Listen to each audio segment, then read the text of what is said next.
여러분께서 그동안 기다리셨을 말레용의 두 번째 해석으로 찾아왔습니다.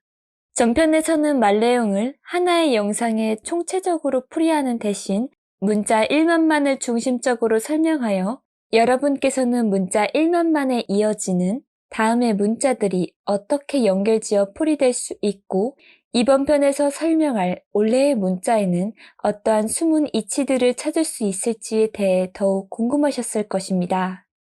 연만함과 말레용의 많은 해석에서 문자가 가진 의미를 다각적 관점에서 고찰하고 그와 관련된 많은 이치들을 찾아낼 수 있었듯 지금 설명할 말레용의 레 역시 단순히 학문의 나열로서만 바라보는 것이 아닌 문자가 내포하는 깊은 뜻을 궁구하고 밝혀내는 풀이로 여러분께 다가가고자 합니다. 천부경이 담고 있는 세상의 모든 이치란 전체적 일맥상통하는 법칙이 찰나의 유기적 변칙으로 적용될 수 있기에 그것이 정해져 있으면서도 무한한 것이라 할 수 있는 것으로서 천부경에 쓰인 하나의 문자마다 만물 각자에 모두 대입하여 적용될 수 있는 통용의 원리를 설명하자면 끝없이 자세하고 방대한 풀이가 가능한 것이라 할 수 있겠는데 고 천부경은 경전을 받아들이는 사람이 궁구할 수 있는 만큼 글에 담긴 이치를 알아낼 수 있는 것이라 할 수 있습니다. 따라서 영상을 보시는 여러분께서 이번 편에서도 인간의 단편적 관념으론 추론하기 어려운 하느님의 진리와 세상의 숨은 법칙들을 알아가는 속에 스스로의 폭넓은 세계관을 정립할 수 있도록 여러분께 정확한 이치를 논증하는 설명법이 심도 있는 풀이를 하고자 하며 그러나 하느님의 이치란 어떠한 이론적 형식에 제약받는 것이 아닌 찰나의 순리로 일어나는 것으로서 그것이 당시의 이치로 이루어지는 무의이화라 설명할 수 있는 것으로 다만 인간이 이해할 수 있도록 천부경의 이치를 논리적 추론의 방식으로 증명해 나가는 것이라 하겠습니다. 여러분께서는 이번 편을 통해 사람들이 너무나도 쉽게 간과하는 말레용의 레에 얼마나 중요한 주제가 담겨 있는지 자세히 알아가실 수 있을 것이며 이번 말레용의 레의 풀이에서는 다양한 영역의 논리를 복합적으로 설명하게 될 것이므로 여러분께서 영상의 종합적 내용 속에서 스스로의 많은 고찰의 결실을 맺으시길 기대하면서 말레용의 레의 풀이를 시작하도록 하겠습니다.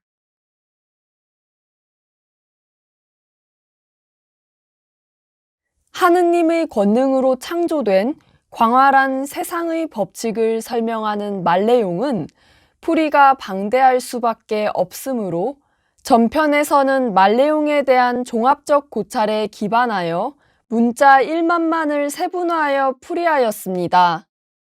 말레용의 처음에 오는 문자만은 천지가 창조되어 각각의 다양한 개별적 물질의 모습으로 탄생하는 만물 시작에 관한 내용이라 할 수 있어 문자만의 풀이를 수의 의미를 적용한 방식으로 접근해 보았습니다. 태초 하느님의 천지 창조를 무로부터 수 3의 의미까지 과정으로서 고찰하였고 물질 만물의 탄생을 수 4의 의미의 법칙에서 출발하는 것으로 설명할 수 있었습니다. 만물 이전의 무엇으로도 형용할 수 없는 모든 것의 시작이신 하느님을 무라고 표현할 수 있으면서도 인지될 수 없는 무한함의 무가 인지되는 개념의 일로 전환되는 순간 그것이 곧 상대적 개념의 양극이라고 할 수 있습니다. 일반적으로 사람들은 양극이라고 하면 서로 융합되지 않는 개별적 이치의 논리로서 받아들여 극단과 극단을 연상하는 까닭에 인간이 전혀 헤아릴 수 없는 절대적 존재로부터 특정한 개념이 도출되는 자체를 양극으로 정의하는 논점을 이해하기 힘들 것입니다. 그러나 쉽게 예를 들어 자석의 원리를 관찰하여도 양극단의 극들이 서로 다른 극과 만나면 이어지듯 극단과 극단이라는 것은 서로가 잇닿으면 하나가 되는 것이라 할 수 있으며 양극단이란 정확히는 개별적 특성의 상호 미보완적 분별 상태를 이르는 말이라 할 수 있습니다. 사람들은 양극의 상대적 분별성을 서로 다른 개별적 대상에게서만 찾으려고 하지만 모든 분별은 다름 아닌 자기 자신이 존재함으로써 시작된다고 할 수 있는 것으로 바로 개별적 특성을 가진 자신 스스로가 아직 보완되지 않은 불완전한 상태이기 때문에 미보완의 상태를 절대적 완전의 최대값으로 환원시키기 위한 과정에서 자신과 다른 대상과 상호 보완하고자 하기 때문에 분별을 하게 될 수밖에 없는 것이라 할 수 있습니다. 곧 진정한 양극이란 자신이라는 존재의 분별이 생겨나는 경계의 시작점이라 할 수 있으며 그 경계의 시작점이란 어느 하나의 확정된 극의 편중으로 드러나지 않은 불확정성의 중극이라 할 수 있겠습니다. 즉 양극이란 마주하는 대상을 통해 자신을 입증하는 존재의 절대적 증명 법칙이라면 양극을 전체적으로 인지하기 위한 구조적 원리가 삼극이라 할 수 있어 삼극이란 양극의 전제적 증명 법칙이라 할 수 있고 중극은 양극 개념을 내포하는 존재의 기본적 증명의 삼극이라 할 수 있는 것입니다. 한마디로 모든 만물은 다름 아닌 원래부터 존재하시는 하느님의 근원적 무에서 이미 출발하여 만물 자신이 인지되어 없다에서 있다가 생겨나는 순간 존재의 경계가 생겨나는 것이라 할 수 있고 만물 자신의 존재가 증명됨으로써 그것이 경계의 시작인 삼극이라 할 수 있는 것으로서 곧 모든 경계의 근원인 무란 존재의 증명인 수 1의 의미와 동시에 증명 법칙인 수 3의 의미를 뜻한다고 할 수 있습니다. 이러한 이치에 의해 천부경은 처음 1의 시작은 무이고 1은 나누어져서 시작하는데 그 모습이 삼극이며 그것이 곧 무다라는 일시무 시일석 삼극무라고 설명하여 무와 일과 삼극의 등호가 성립하면서도 공식이 도출되는 분명한 과정이 있으므로 각각의 의미가 전혀 다르다는 이치를 함의하고 있음을 알 수 있는 것입니다. 하느님의 무란 결국 무한한 창조의 원동력이 되는 존재에 대한 정의라 할 수 있으며 하느님 역시 당신 스스로에게는 자신으로서 존재하신다고 할 수 있는데 무의 존재를 증명하는 일이란 다름 아닌 자신 주체를 가리킨다고 할 수 있겠습니다. 여기서의 자신이라 함은 만물의 이기적 관념에 의한 허상적 자아의 의미를 가리키는 것이 아닌 존재의 근원적 생명에 관한 의미로서 바로 진정한 자신이란 절대 하느님의 경이로운 영원 불멸성의 근원 바탕에서 기원하는 것이며 존재의 근원인 자신을 모르고서는 인간은 깨달음을 구할 수 없는 것이라 할 수 있습니다. 근원 하느님께서 당신께 자신과 같은 절대적 존재를 증명하시는 방법이 바로 상대성의 원리에 있다고 할 수 있어 상대적 존재를 통해 절대성을 증명하는 자신이란 곧 개별적 개념을 넘어선 전체적 개념이라 할 수 있으며 하느님께서 당신의 모든 모습의 증명으로서 저마다 생명이 부여된 만물을 창조하신다고 하겠습니다. 하느님의 상대적 개념인 만물은 스스로에게는 자신이기에 모든 만물이 자기 자신에게 주체적 의미의 일이라 할 수 있고 만물 자신이 살아있음으로 인해서 세상도 존재하는 것이라 할 수 있습니다. 그러나 하느님의 일이란 절대적 전체성에 근원한다고 할 수 있지만 만물의 일이란 부분적 편향성에 바탕한다고 할 수 있는 것으로 만물은 하느님 존재의 근원 법칙인 수 3의 의미를 활용하여 개별적 특성으로 나누어진 변칙적 법칙의 수 4의 의미로 적용된다고 할 수 있습니다. 즉 하느님의 무란 태초의 근원적 생명의 존재함으로 표현되는 일이라 할 수 있는 것인데, 만물이 하느님의 모습을 인식할 수 있는 가장 원초적 방식이 있다, 없다, 있을 수도 있고 없을 수도 있다와 같은 삼극의 논리라 할 수 있는 것으로서 만물이 하느님의 존재 법칙을 삼극으로 분별하여 인식하는 것일 뿐, 하느님 생명의 근원적 역동성이란 있다, 없다, 있을 수도 있고 없을 수도 있다가 무한한 역학적 관계의 순리적 흐름으로 나타나는 전체적 단일성의 상생 보완이라 할 수 있는 것입니다. 만물은 삼극으로 인지되는 존재의 기본 구성 법칙에 기초하여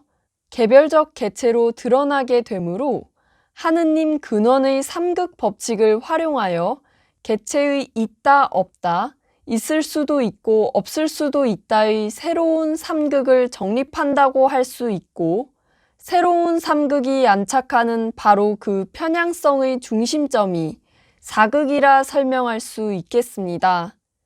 다시 말하면 만물이 인지되는 모습은 삼극이지만 삼극을 드러내는 것이 바로 드러나지 않은 중심의 일이라 할 수 있어, 예컨대 하나의 개별적 원조차 그것이 그려지기 위해서는 반드시 중심점이 존재해야 하듯이 모든 개체에는 항상 중심이 존재하기에 곧 삼극이 정확하게는 사극의 원리로 적용되는 것이라 할 수 있습니다. 하느님의 중심은 하느님 당신의 전체성에 있는 것이라 할 수 있지만 만물의 중심은 각자 자신의 편향성에 따른 임의적 중심점에 있다고 할 수 있으므로 개별적 중심점이 정해지는 만물은 중심점이 기준이 되어 가장자리의 경계로 드러나는 원과 같이 개체적 대상의 의미의 일로 화한다고 할 수 있습니다. 그러나 만물의 개별적 중심점이 존재한다는 것은 그 중심점을 정하는 만물 본질의 중심 주체인 참나가 존재한다는 것이며, 참나의 중심은 하느님의 무라고 할 수 있는 것입니다. 만물이 개체로 화하여 부여되는 개별성의 의미의 일이라는 것은 결국 무가 드러난 모습과도 같고, 무와 일이 형성하는 원이란 색으로 드러나는 공과 같은 것이라 할 수 있겠습니다. 즉 일반적으로는 전체적 시공이 전제하여 만물이 존재할 수 있는 것이라 생각하기 쉽지만, 생명의 창조가 일어나는 순간 시공이 존재하는 것이며, 시공은 바로 존재에 의해 증명되는 것이라 할 수 있습니다. 이러한 이치의 증명으로서 만물은 개체의 개별적 물질 공간을 서로 공유하지 않으며 공간과 분리될 수 없는 불가분적 관계의 시간 역시 사실은 모든 만물에게 동일하게 적용되는 것이 아니라 만물 개체에 개별적으로 적용되는 것이라 할 수 있습니다. 이와 같은 원리를 내포하는 원이란 다름 아닌 무한한 생명의 탄생이 생겨나는 시공의 의미를 담은 적십거의 이치와도 같다고 할 수 있고, 만물이 객관적 실체로 명확하게 드러나는 방법이 물질로서 곧 만물이 원과 같이 물질이라는 자신의 제한된 궤로 화하는 원리가 바로 적십거에 따른 무게와의 이치라 할 수 있는 것입니다. 이것이 곧 천부경에서 일과 무가 같다는 공식의 일시무에서 출발하여 인지될 수 없는 무가 인지되는 모습으로 변하였다는 무게와의 결론에 이를 수밖에 없는 이치라 할 수 있겠습니다. 무가 개별의 다양한 모습으로 변화할 수 있는 무게와의 법칙을 통해 인간이 원의 궤를 무한하게 순환하듯 끊임없이 새로운 모습으로 윤회할 수 있는 것이며, 윤회의 중심에는 바로 드러나지 않은 중심의 참나가 있다고 할 수 있는 것입니다. 따라서 인간의 진실한 본질은 변화무쌍한 물질의 궤로서 화한 모습이 아닌 참나라 하는 이유인 것이며 참나의 중심을 찾음으로써 비로소 하느님의 중심으로 인도될 수 있는 것이라 할 수 있기에 성인들이 깨달음의 이치를 설명함에 있어서 원에 대한 관념을 거론하는 까닭이라 할 수 있겠습니다. 결국 하느님의 근원수는 만물이 상호 보완하는 상생의 존재 법칙인 삶에 있다고 할 수 있지만 만물의 시작수는 대상의 개별적 가치성을 실질적 물질의 모습으로 드러내는 존재 이치의 적용 법칙인 사에 있다고 할 수 있으며 수사란 곧 거시적 물질 세계의 증명을 의미하는 수라고 할 수 있는 동시에 물질로서 드러나는 것은 변한다는 이치를 담고 있는 것이라 할 수 있습니다. 물질로 드러나는 모든 만물에게는 시공이 부여되어 시공을 형성하는 원에는 이미 원의 형태를 결정하는 열십자의 형상이 내재되어 있듯 열십이란 만물 시공 완성의 이치라 할 수 있고 곧 물질이 탄생하는 수사란 시공이 제약된 모습의 열십과도 같다고 할 수 있는 것입니다. 자신의 시공 안에 이미 물질 완성의 이치인 열십이 내재되어 있다는 것은 즉 만물이 수사의 이치로부터 열십의 결과값에 도달하는 과정의 공식을 도출하면 스스로가 원의 개체로서 존재하는 것이 아닌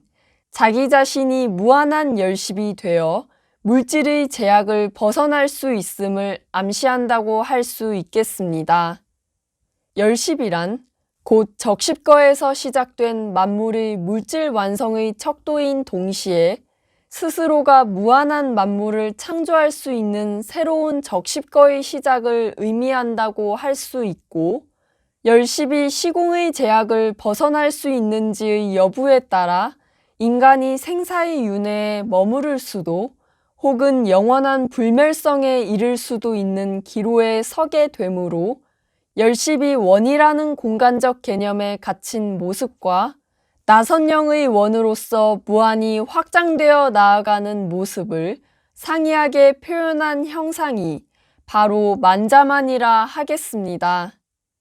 이처럼 자신만의 개별적 편향의 물질로 드러나는 만물에 관한 내용이라 할 수 있는 말내용의 1만만에 이어서 문자 올레가 나열되므로 온다는 의미와 함께 그 이후로 앞으로 미래와 같은 의미를 담고 있는 올레란 만물이 창조된 이후에 전개되는 물질 세상의 운용에 대하여 설명하고 있음을 유추할 수 있겠습니다. 그러나 문자에 담긴 이면의 뜻을 통해 올레가 쓰인 근본적 이유를 살펴볼 수 있는데 만물이 온다는 행위의 결과가 있다는 것은 곧 만물이 오기 전의 근원의 자리가 분명히 있음을 말해주고 있는 것이라 할 수 있으며 근원의 자리란 만물 자신이 비록 인지하지 못하더라도 스스로가 존재함으로써 입증하고 있는 태초 하느님이며 만물의 본질적 실체인 참나인 것입니다. 하느님께서 근원에 자리하시는 증명이라 할 수 있는 절대 권능이란 오직 존재를 입증할 수 있는 하느님 원초적 생명에 있다고 할 수 있으며 생명이란 만물의 숨을 일으키는 근원의 이치를 가지고 계신 하느님에 의해 숨의 이치가 적용된 만물이 각자의 특성적 편향에 따른 방식으로 존재를 영위하게 만드는 원천적 힘의 작용이라 할 수 있겠습니다. 따라서 만물을 뜻하는 1만만은 동시에 하느님의 무한한 창조의 권능을 뜻하는 문자라 할 수 있으면서 1만만 다음으로 오는 올레란 근원으로부터 마무리되어서 왔다, 완성되어서 왔다, 준비되었다, 혹은 준비되어 도착했다라는 뜻으로 풀이할 수 있고 왔다는 행위의 주체가 바로 하느님께서 당신이 가지고 계신 근원의 숨을 불어넣으심으로써 탄생하는 만물의 생명이라 할 수 있는 것입니다. 올레에 담긴 만물 생명의 깊은 이치는 이러한 한문적 의미뿐만 아니라 문자의 원형에서도 찾을 수 있다고 할 수 있습니다. 올레는 본래 보리를 형상화한 모습에서 기원하는 것으로 알려져 있어 보리란 하나의 대에서 수많은 씨알이 열리는 것으로서 올레는 마치 보리와 같이 하나의 근원에서 탄생하였으나 각자의 주체가 다른 만물을 뜻한다고 할 수 있습니다. 곧 올레는 앞에 나열된 문자인 1만만의 의미도 내포하고 있다고 할 수 있으며 또한 인간이 보리의 하나를 먹기 위해서는 여러 차례 도정을 거듭해야 하듯이 사람도 끊임없이 탈바꿈되어야 숨어있던 자신의 본질이 드러나게 되는 것으로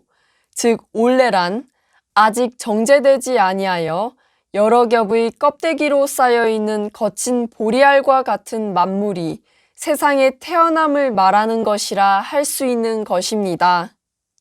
특히나 햇살을 가장 많이 받아 여무는 작물이라 할 수 있는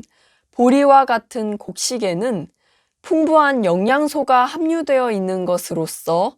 예부터 하늘이 내린 음식이라 하는 곡식이란 하느님 근원의 빛이 함축된 결실이라 할 수 있겠습니다. 따라서 만물 중에서 포식의 정점에 있으면서도 곡물을 주식으로 하는 인간은 스스로가 빛의 최종적 응축체임을 증명하는 것이라 할 수 있으며 올레란 곧 하느님의 빛이 그 형태만 바뀌어서 세상에 이른 동시에 스스로가 정제되어 빛을 드러낼 수 있는 존재인 인간이 세상에 모습을 갖추어 탄생함을 말해주고 있는 것이라 할 수 있겠습니다. 인간은 별을 추수하기 이전에 보리를 통해 과도기를 준비하는데 보리라는 것은 추위가 찾아오는 시기에 파종을 시작하여 봄의 온기를 가장 처음 머금는 음기와 양기가 복합된 작물로서 보리의 의미를 담고 있는 올레란 결국 생명의 다양한 음양의 질서가 정립되기 위한 시작의 모든 준비 과정이 갖추어짐을 뜻한다고 할 수 있습니다. 이 모든 이치가 바로 올레라는 하나의 문자로 표현된 것이며 따라서 하느님 근원으로부터 생명의 존재가 왔고 생명이 성숙하기 위해 따르는 법칙들도 같이 왔다는 의미로 해석할 수 있는 말레용의 올레에서는 만물 생명에 필요한 요건과 생명을 가진 만물에 통용되는 법칙에 대하여 풀어나가게 될 것입니다. 태초 전지전능하신 하느님께서는 만물 중 유일하게 당신과 가장 닮은 인간을 창조하시어 성경의 창세기에서도 하나님이 땅의 흙으로 사람을 지으시고 생기를 그 코에 불어넣으시니 사람이 생령이 되니라 라는 구절이 있듯 하느님께서 직접 당신의 숨결을 불어넣으심으로써 스스로 호흡하는 법을 얻은 생명적 존재가 인간이라 할 수 있습니다. 하느님과 가장 닮은 모습으로 창조되었다는 것은 인간이 하느님과 같이 처음부터 완벽하게 탄생하였다는 의미가 아닌 하느님께서 오직 하느님 당신 스스로 자존하시듯 인간이 스스로 존립할 수 있도록 자율의 이치가 적용되었다는 의미라 하겠으며 생명이 스스로 호흡하는 숨에는 바로 자율이 부여되는 것이라 할 수 있겠습니다. 그러나 그 자율이란 하느님께서 부여하신 것이지 인간 스스로가 만들어낸 것이 아니기에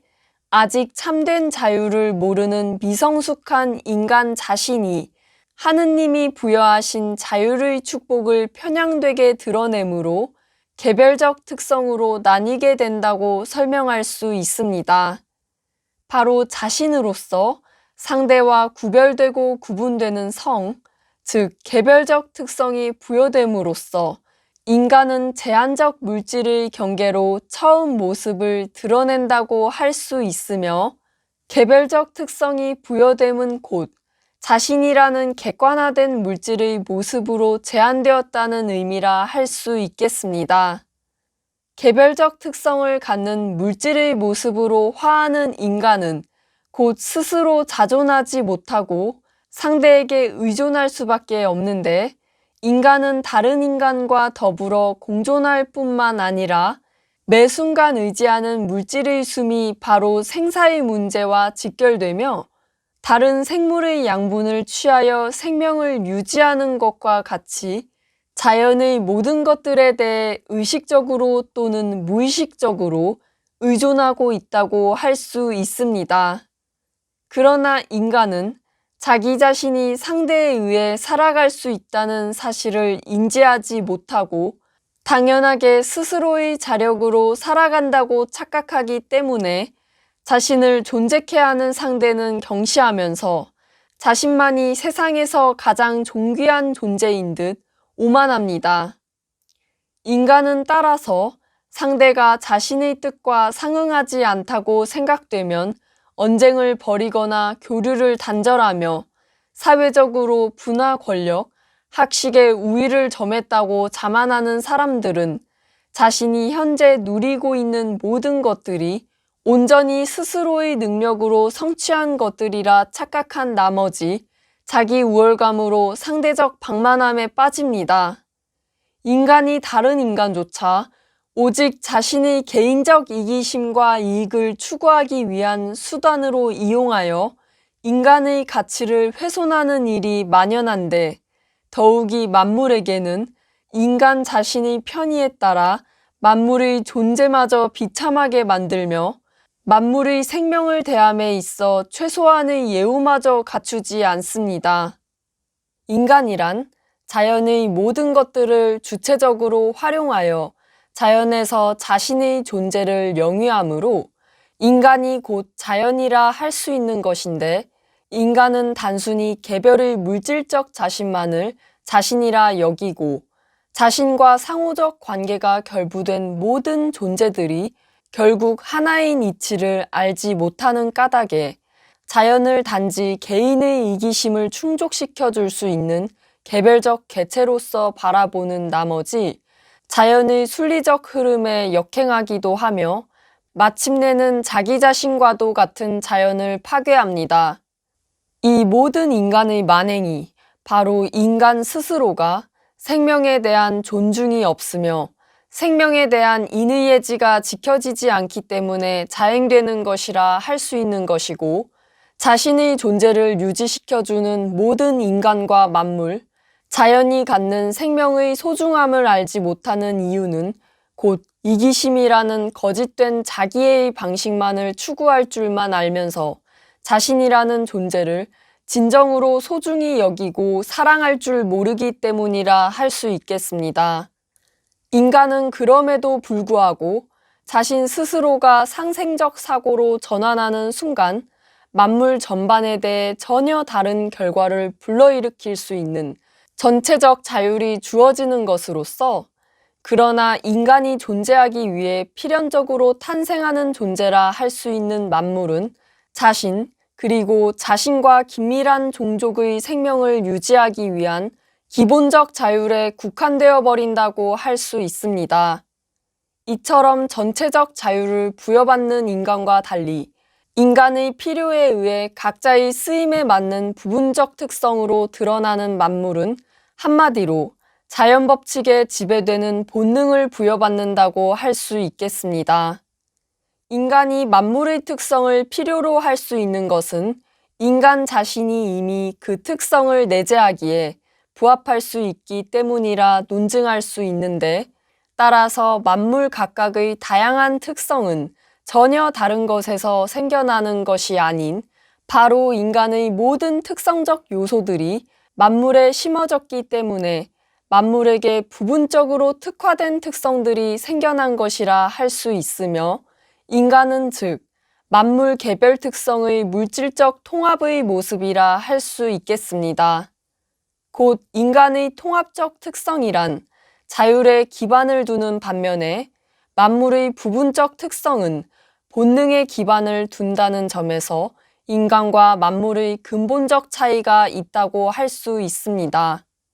인간이란 스스로의 자율로서 색성양 미촉의 주어진 법칙을 응용하여 새로운 자신의 법을 세울 수 있는 존재로서 비록 완벽하진 않더라도 문제를 해결하기 위한 다양한 방법을 도출할 수 있으며 그 과정에서 다양한 창작을 할 수 있고 만물과 다름없이 물질적 본능에 휩쓸리는 가운데에서도 스스로가 이성적 판단을 통해 수많은 오차의 과정 속에서도 절대 이치의 근사값을 찾아내고자 하는 한편 만물은 오직 색성양 미촉에 지배되는 본능을 좇는 범위 내에서만 정해진 양식으로 행동할 뿐 문제 해결을 모색하는 방식이 제한되어 있고 제어되어 있다고 할 수 있습니다. 인간에게는 곧 사고의 자율, 즉 무한한 지혜를 발휘할 수 있는 능력이 부여된 것이라 할 수 있으며 사고의 자율을 뒷받침하는 육체적 자율마저 갖춤으로써 추상적 개념을 실제적 행위로 옮길 수 있고 그러나 만물은 제한적 사고와 제한적 육체가 부여되는 까닭에 일정한 수준의 학습된 지식은 가질 수 있으나 이치를 통찰하는 지혜는 결코 가질 수 없는 것이며 지혜가 있다고 해도 육체의 구조적 한계로 인해 스스로의 지혜를 구체화하고 실현화할 수 없는 것으로서 곧 인간과 만물은 근본적 구성체계가 다르다고 할 수 있는 것입니다. 만물에게 부여된 제한적 자율 역시 자율이라고 할 수 있겠지만 만물에게 자율이 아닌 본능이 부여되었다고 하는 결정적 이유는 만물은 생명이라는 자율을 부여받았음에도 불구하고 생명을 가진 자기 자신이 누군지에 대해 궁금해하지 않으며 즉 만물은 자신의 존재에 대한 자율이 없는 타의적 생명의 존재이기 때문이라 할 수 있습니다. 오직 인간만이 자신의 존재에 질문을 던질 수 있는 존재로서 인간의 자율이란 자신 스스로가 증명하는 자율이라 할 수 있고 따라서 만물 가운데 유일하게 자신에 의해 증명되는 진정한 자율이 부여된 자의적 생명의 인간이야말로 매우 특별한 하느님의 피조물이라 할 수 있으며 인간과 만물 각각에 부여된 생명의 성의 근원적 차이를 한마디로 생명의 근원에 대한 탐구 가능성의 유무라 결론 지을 수 있겠습니다.